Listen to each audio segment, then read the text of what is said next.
आज आपण ध्वनिदर्शक शब्दांची ओळख करून घेऊया. कबुतराचे, कावळ्याची, माकडाचा,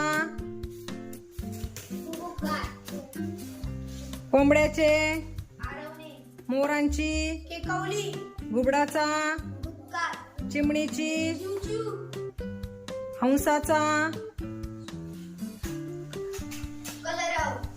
बेडकाचे, भुंग्याचा,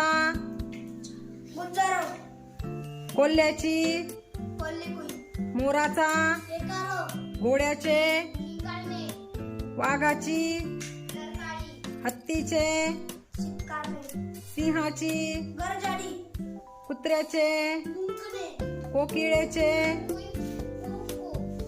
म्हशीचे, गाईचे, गाढवाचे, सापाचे, पक्ष्यांचा मंजूळ आवाज, पारव्याचे,